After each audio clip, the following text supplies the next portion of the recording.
Our first keynote speaker comes from a man who is an entrepreneur, future scientist, and he's also Finland's most popular keynote speaker in 2018. And what's good about his speech, he has some good news for small and medium-sized companies today. Please welcome Ilkka Halava. The stage is yours.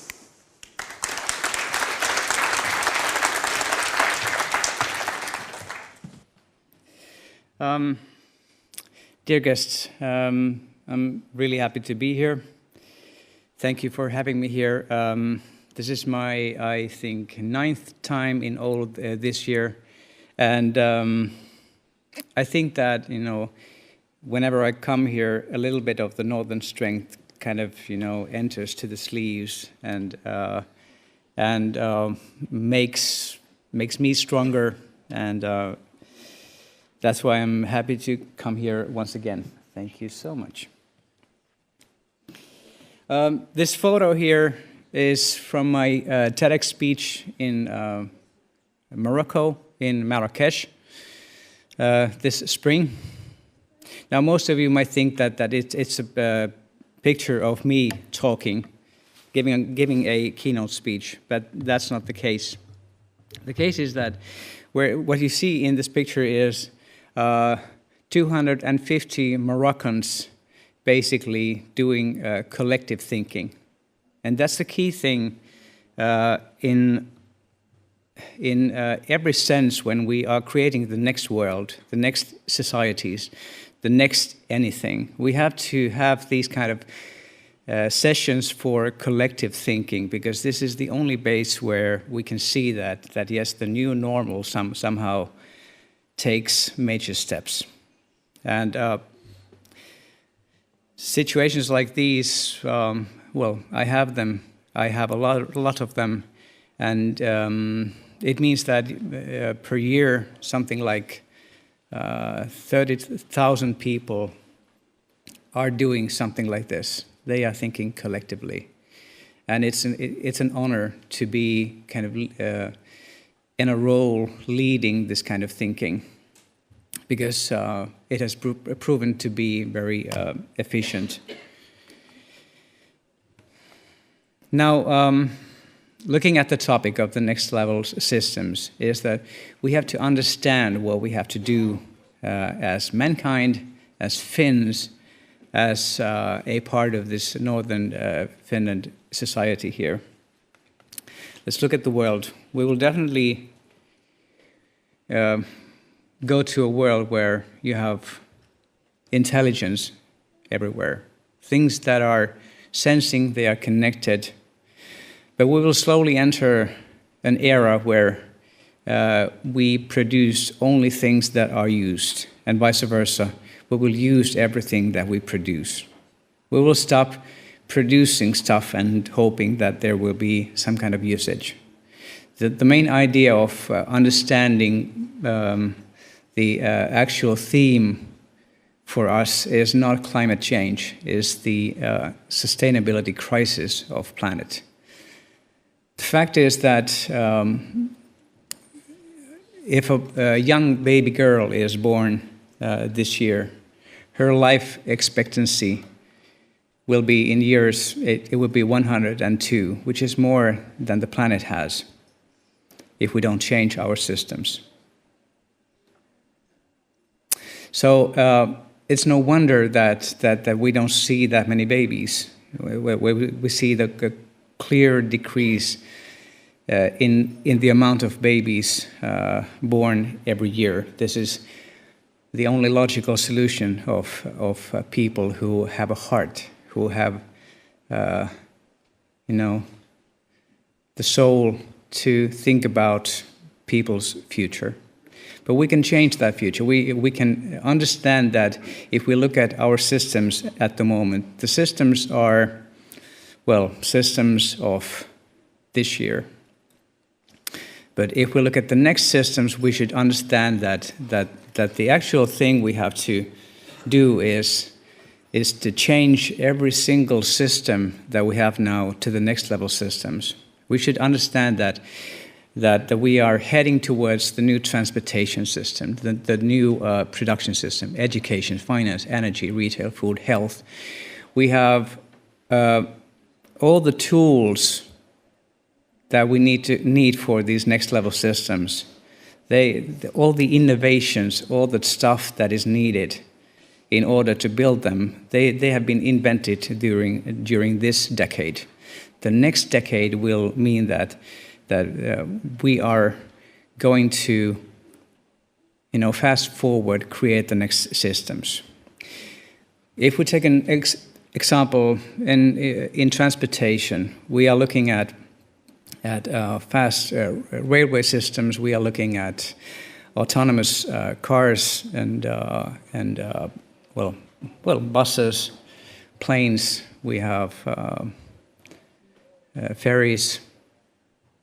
But the key thing is to understand that in city areas in Finland we have 10 times too much cars compared to what we actually need. If that one car out of 10 would be an autonomous taxi, we could easily perform all the trafficking needed. But the system that we have built is a system where we have a car which weighs 2,000 kilos compared to the one person that it's driving, 80 kilos, and all the power and the engine systems and the fueling systems have to be built to move that 2,000 kilo car. So we have to understand that our traffic system, transportation system at the moment is the best that the history could give us, but it's not the one we should get used to. In 2016, the IMF said that 2016 was the kind of peak year for cars, which means that now we have a kind of a long transformation process towards the next system. The best days of cars have been seen.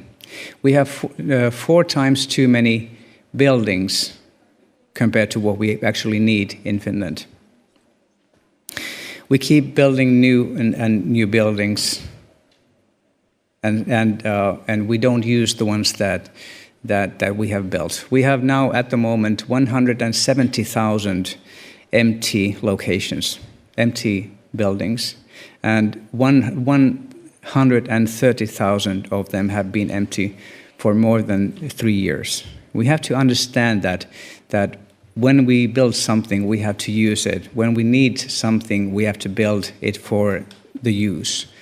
It doesn't make sense anymore to build a house and use that for 1/10 of the total time. The questions of education, the education system, is not about transforming the stuff from books to pads, to iPads. No, that's not the question. The question is that we have to understand that the same issues can be taught in various ways. And the main question is that, if we used to have a school where you had one way of learning things, and we go to a school where we have 5 to 10 ways of learning the same thing, everybody will learn finally. The big question should be at the moment is the question that why somebody learns and why somebody doesn't learn. And that the digital tools can help enormously. If we look at, for example, the food system, the critical food questions would be to understand that we have as many people dying for starvation than people dying for obesity. So separating the wants and needs would be one of the big things that we need for our food system. And the second big thing is to understand that we slowly have to start to raise food not from seeds, but from cells and indoors. So the next food system will mean that we will have vertical plants naturally, but we have to understand that in some tens of years we will not have chocolate or coffee if we don't do this. And talking about the end of coffee alone makes every single Finn, really interested in saving the planet. The big issue in the finance system is to understand that we actually now have started to make financial transactions between us people without the trusted third-party company, which is the bank or the financial institution. We don't need the institutions there anymore, and this will mean a big revolution finally. And then, in the end, we will have to rethink democracy, and I will give you some figures later. Now, for making this transformation to the next level systems means that we have to do the major steps in the next decade. We have some 10 or 12 years to make safe steps, determined, clear steps toward the next level systems. And I'm quite sure that we can do it here. We have to do it as a model for the whole world. But the thing is that we have lots of fears of will we survive or not. I'm quite sure that we will. But the question is about the pace of going forward. If we move slowly, we will definitely see a bunch of unexpected game changers. Those players that have never done anything with, for example, food system, but what they do now is that they start to create the vertical plants and kind of outplay all the existing players. We will see that if there is no interest for the existing transportation system to change itself, somebody else will. The key thing is to understand that if you don't know what is meant by Schumpeter's creative destruction, you will most likely be the next victim of it. So we should understand something about national and corporate and human identity. What are the things we have to be aware of and how to build things? Well, the first thing is that Nordic countries will be the pathfinders for the world. This is quite obvious when I talk to colleagues in different countries. For example, from Hungary, from Poland, United States, UK, they all say that they have internal problems and challenges of a size that they will not be able to contribute to the major changes needed for the world. But the northern countries will do that. And this is a photo of a Swedish national garment, which is used by many Finns also, but only when we intend to be drunk and fear that we will be photographed. But anyway, so you are not like woken up or not ready to laugh, but I can handle that. We will be a test lab for the next level systems. We'll see that the first systems changing will be energy, definitely, production, healthcare, and then traffic, learning, food, retail, democracy. But in 2040, we will most likely be clearly in a carbon negative society. And this is a good target. Now, what we have to do is to get rid of this parliamentary 4-year periods, because this is not the time to have them. This is not the time to think in 4-year periods. This is the time to think about the next 16 or next 20 years and to have a clear plan of where to end. We need to have a clear destination statement What does the world look like from the Finnish perspective when we are in the year 2040? Now, there's also the problem.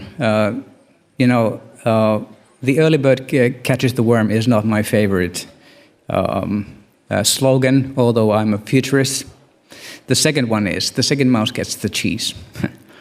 And this is the case, actually, my dear friends. It's the case that in so many cases the innovators are not the ones who actually win in the market. So we have to kind of understand that we have to give up the idea that Finland is the country, delivering the innovations and handing them over to somebody who is making the commercial success. We have to create systems from our innovations and create the systems in Finland and create the model for the world in a way that we have taken the benefits also for this country. The second mouse gets the cheese. I didn't want to show you the first mouse because, that would be quite ugly, but you got the point, most likely. We should start to look at Finland the way foreigners look at Finland.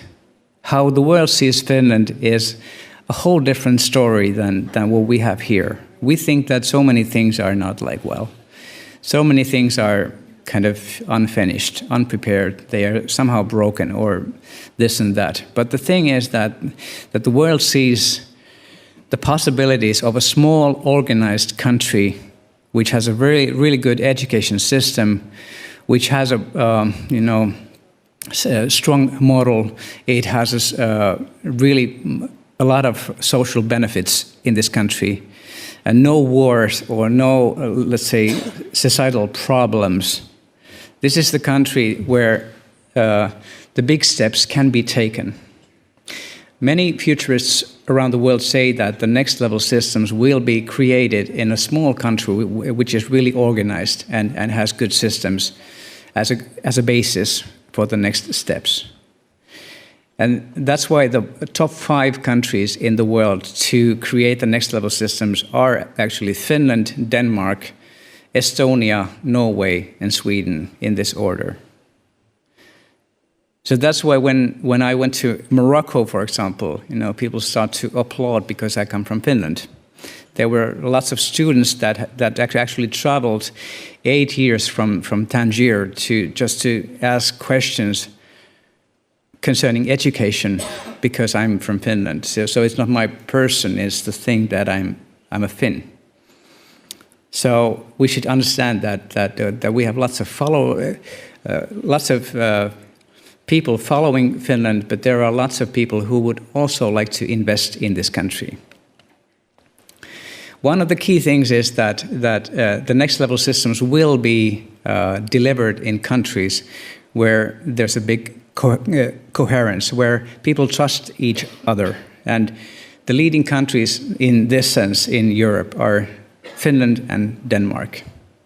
So we think that there's so much, hate speech, but this is not the case. This is a very unanimous country, people, but there are lots of cyber threats and cyber tryouts where foreign countries try to test us and see that can we make people quarrel.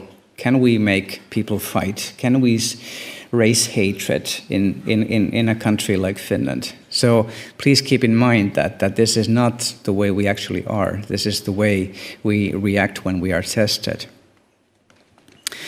Now, many of us have a problem in kind of figuring out what kind of things we are actually looking for when we are looking at this digital disruption. There are actually 3 main roads that we should be clear on. We should follow them and understand them in good and in bad. First road is the road of China, where you have super control, where you have the society that films everything. There are, for example, Beijing, where you have 12 million people, you don't have a corner that would not be videotaped. Then you have this WeChat system where actually people are given points, and then if you don't like the government, you slowly see that you cannot travel that nicely, you don't get the tickets to the planes, you don't have this and that. On the other hand, this kind of a system will produce a 100% safe society where terrorism doesn't have any chance. So we should look at the good and the bad sides, but at the moment we should understand that yes, there will be the first digital dictatorship, and that's China.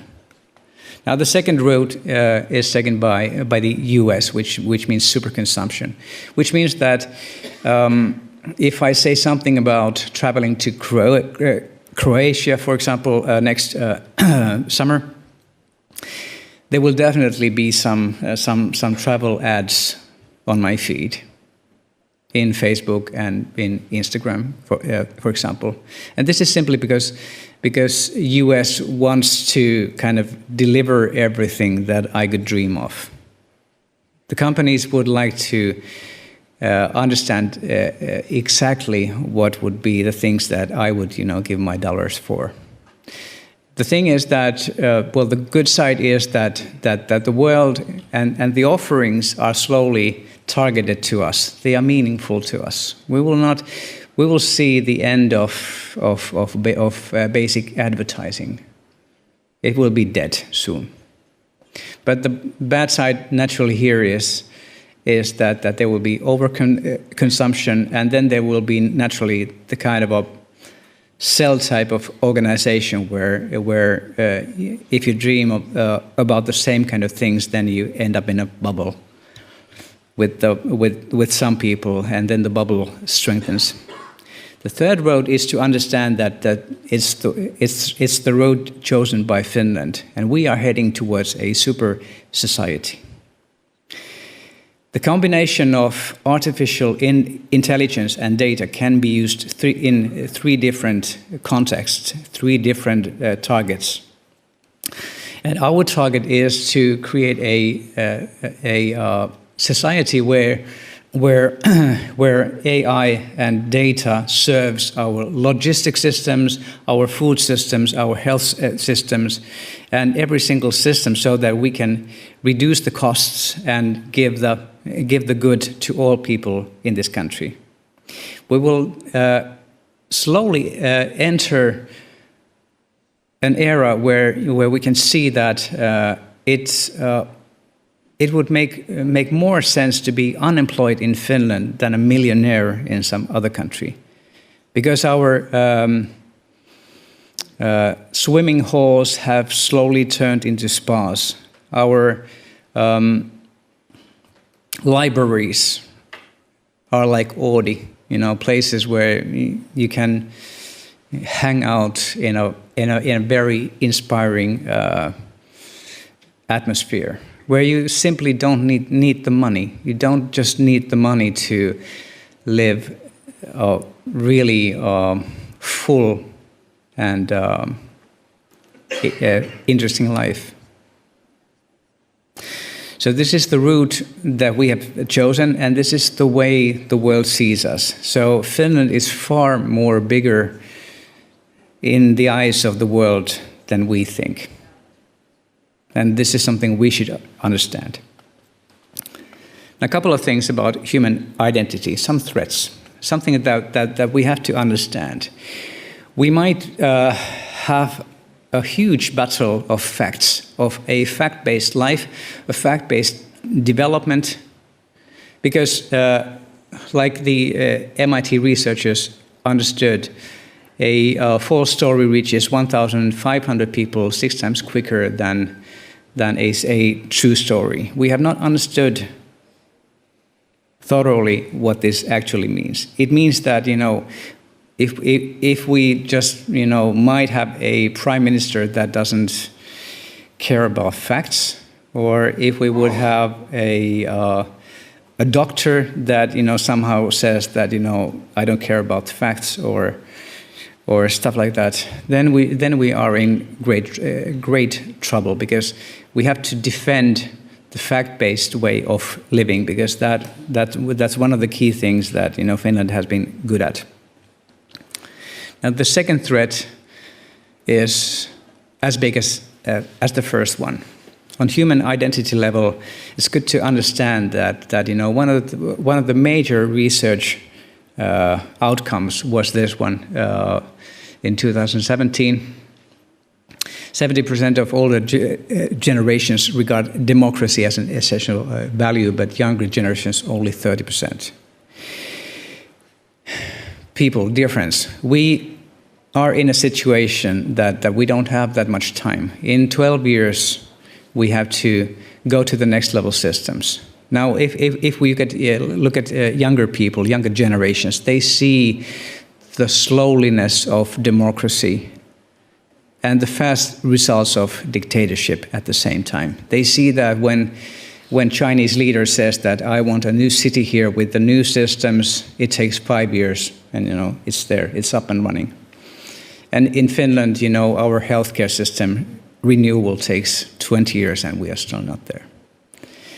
So they are slowly getting tired of looking at the whole business here, looking at the slow democracy, slow public sector, and they will feel that, yes, where would be the next dictator for Finland too?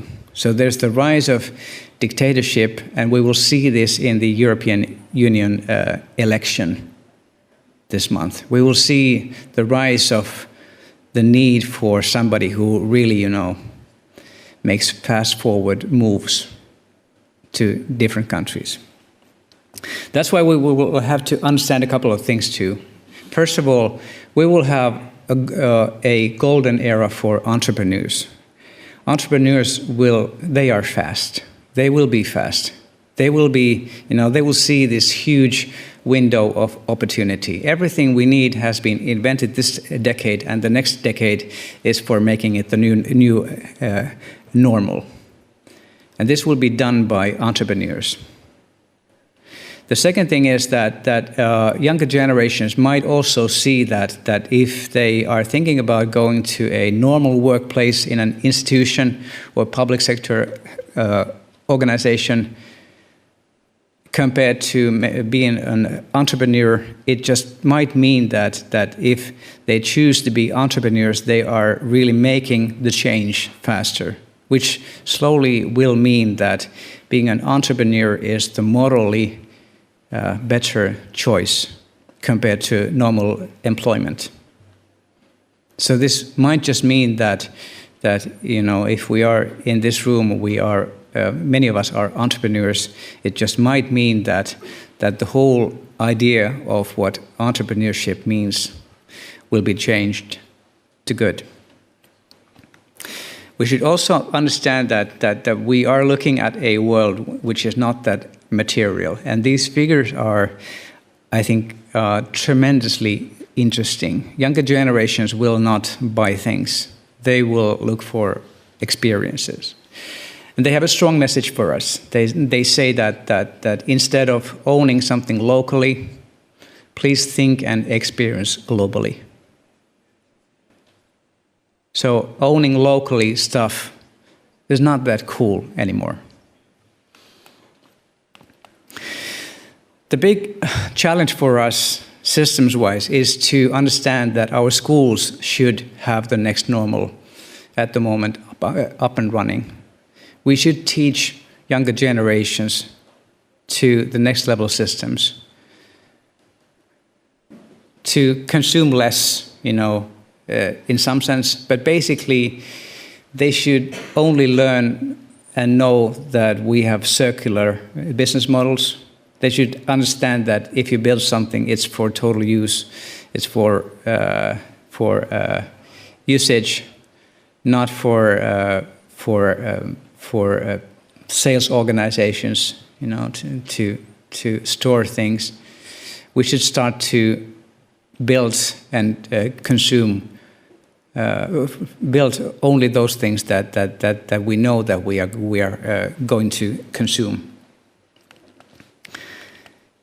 human-wise, if we look at human identity, I think the biggest challenge is to understand that when we are increasing productivity in the systems, we should also understand that we should do that for ourselves too.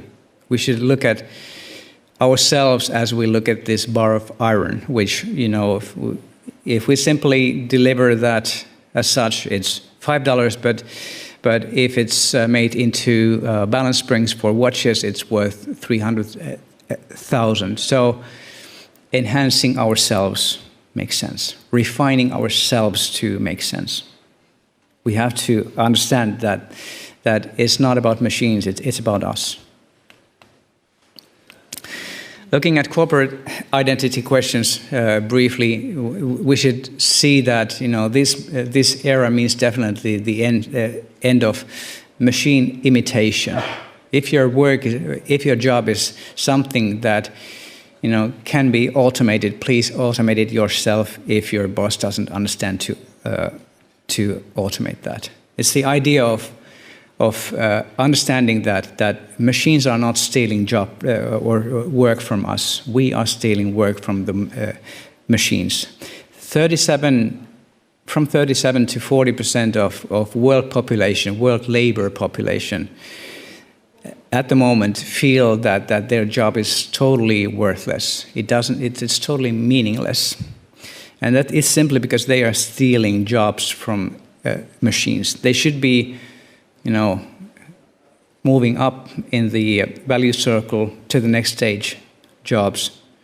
But the basic problem is that it doesn't make sense to imitate a machine at work because the machines do it so much better than us. We have entered the era of post-industrial artist society, and this is the end where we are actually heading towards. When machines do the things that actually belong to machines, it simply means that we have the role of an artist. We have time. We take care of the slow processes while the machines take care of the fast processes. We take care of the creative thinking while machines take care of the huge data loads. This eventually means that we are going to be doing jobs where we have at least a slight part of artistic work of some sort. If we look at the organizations of tomorrow, we should understand also that for example, Coca-Cola company in 2017 no longer had a marketing director, nor did they have a sales director or PR manager or sales promotion public. They simply have the department with the heading growth. So it doesn't matter how you do it. You just simply, take care of growth. No means defined. Then we have to separate that from the efficiency people. Efficiency department doesn't challenge anything. It's not about learning. It's about making things faster, cheaper, more efficiently. It's about putting speed to every process. And then you have the destination statement and the destination group. It's not about boards or managing directors or board of directors. It's about people who actually show the destination. And people desperately need, in these times, they need to understand the actual goal, the actual target, how we get there, and with whom do we get there. And these are the three things that have to be provided to every single worker, every single people employed. And then we have the trust department, where you have the lawyers, there you have the cyber security people, you have the human resource people. If you use that word, I think we will be ashamed that we have this term, human resource, And then eventually we have some communication people who take care of trust with customers and all the interest groups. So tomorrow's organization looks slightly different than today's. And one of the big things why you should separate the growth from the efficiency people is simply that now we have to grow, now we have to create new systems. And if you look thoroughly enough, you will see that the values even for efficiency people, for the efficiency department, are totally different than those values of the growth people. Now, in Finland, we are good in the efficiency side. You know, these are the terms that we use. I had cooperation with 370 organizations so far. I've been coaching more than 200 management groups or boards. And it's clear to see that this is the way we create businesses in Finland. We take care of the right side, but we don't take care of the left side. You should separate those two because it will be a key thing to have the growth mentality strong in this country next decade. Slowly we are also going towards the idea that your organization is full of entrepreneurs, independent of how big your organization is. We are slowly understanding that if a group chooses its leader, it's called a democracy. If a group does not choose, then it's a dictatorship. So most of us here in this room, we are actually working in a dictatorship. Eventually we will hate that. Eventually we will try to be as autonomous as we can. And that's why we are heading towards an era where you see more self-employed people, more entrepreneurs. 20 years from this day on, we will have a society where you have 60% of people that are self-employed or entrepreneurs, and 40% of people working at the labor market have a steady job. So steady job will be an untypical way of work in 20 years. So we start to look at people differently. Still, we have the way of looking at this picture. I've been showing this for 10 years now. When we look at this picture, as Finns, we normally see one problem here instead of 5. But dear friends, there are 5 problems in this picture. There are 5 people who actually don't think by themselves. They are going with the flow. They are actually doing what their moms and dads said, that, you know, try to get a suit and a decent job and a good wage. And that's not the game. The future is about those people that think themselves. And that's the one here. There's only one person who actually has his own ideas of how to do. And, you know, this might be the Linus Torvalds guy here, you know, just inventing something that is really meaningful. That's why we have to kind of understand that, you know, when we have this Wilma system and the school starts to send messages to parents saying that, you know, if you have a 9-year-old boy and his parents get the message, like, you know, he had an awkward smile at school. This is a real case. You know, we have to think about what we are actually doing to the next generations. The next generations will be the golden generations that actually save the world by using those systems that, you know, were delivered in Finland. But the thing is to understand that, you know, there are at least 1,000 ways of seeing a deer. But the way we do it is, you know, this, you know, something that even North Koreans cannot do.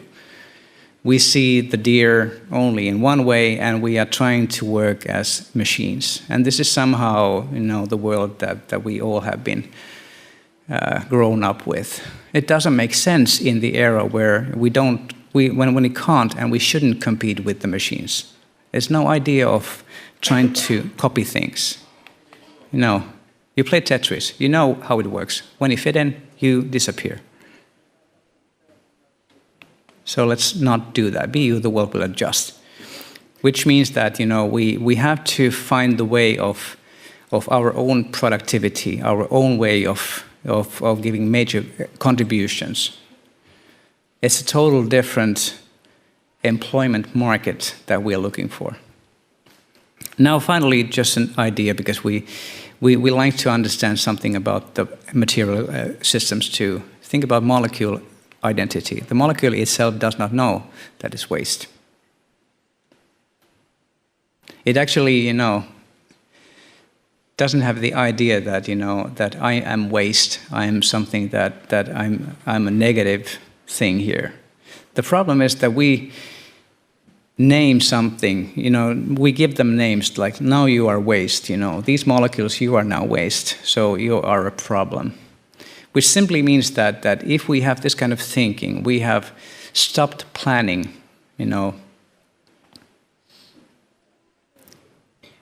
too early. We should plan processes where you don't have waste, where you don't have the thing. Like in Lahti, in Isku factories, where you don't have waste. We don't need to have the license to, to deliver waste anymore. We can rethink the world, we can rethink the way we operate. Now, I would like to leave you with one thought, Us adults, we have become like small dogs, Media throws small canes, and then we run, like tongues out and try to get that cane. There are things that there's kiky and there's wake, and then there's the new administration role. Then there's the Temptation Island's new period, and then the Game of Thrones, and somebody throws a cane and we run constantly. We don't see the big things. Now think about a lion. If you try to throw a stick to lion, the lion doesn't care about the stick. It doesn't run, It starts to look at who was the one who threw that stick, And you can throw a stick to a lion just once. So we should slowly start to, be lions instead of small puppies. Thank you.